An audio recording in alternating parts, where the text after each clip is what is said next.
एक घास प्रेमाचा खास तुमच्यासाठी. चला तर मग आज आपण आवळ्याचा अजून एक पदार्थ बघणार आहोत. तर त्यासाठी असे मोठे मोठे आवळे आपण बाजूला करून एका भांड्यामध्ये काढून घ्यायचेत. तर आवळा हा उत्साहवर्धक आहे आणि आवळ्याच्या उत्साहवर्धक गुणामुळे तारुण्य आणि उत्साह कायम टिकून राहते.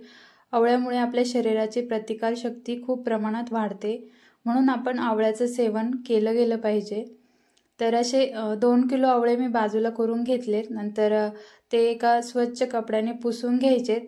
तर आपल्याला पाणी अजिबात ठेवायचं नाही आहे. नंतर एका प्लॅस्टिकच्या बॅगमध्ये घट्ट बांधून घ्यायचेत. तर इथे रबराने बांधून घ्यायचेत, हवा गेली नाही पाहिजे. नंतर फ्रीझरमध्ये आपल्याला हे आवळे 5 दिवसासाठी तसंच ठेवायचेत. नंतर 5 दिवसांनी आवळे बाहेर काढायचे, 1 तासभर असेच ठेवायचेत.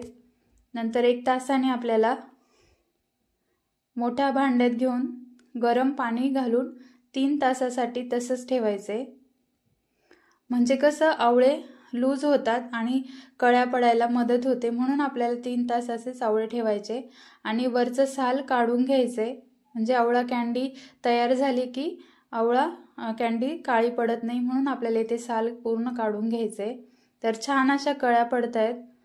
तर हळूहळू करून सगळं आवळे सोलून आपल्याला कळ्या काढून घ्यायच्या आहेत. तर वेळ जातो, पण खूप छान पद्धतीने ही आपली आवळा कँडी तयार होते. तर आता इथे आवळा आपले तयार झाले. तर मी इथे प्रमाण सांगते. जर 2 किलो आवळे असतील तर त्याला 2.25 किलो साखर आपल्याला घ्यायची आणि आवळ्यामध्ये मिक्स करून आपल्याला हे झाकण ठेवून 3 दिवसासाठी असंच ठेवायचे. पण 3 दिवस आपल्याला रोज सकाळी हलवून घ्यायचे. तर नंतर साखरेचा पाक होतो.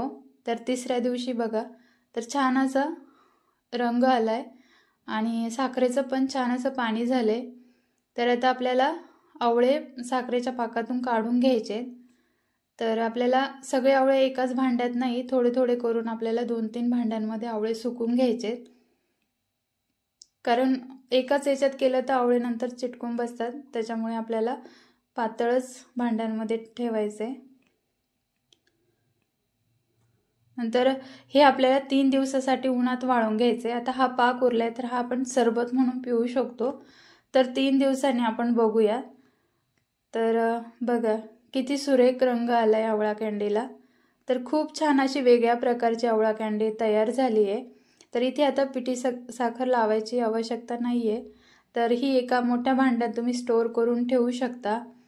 तर खूप छान झाली आहे. एकदा नक्की ट्राय करा अशी आवळा कँडी. आणि आवडली असेल तर लाईक शेअर नक्की करा.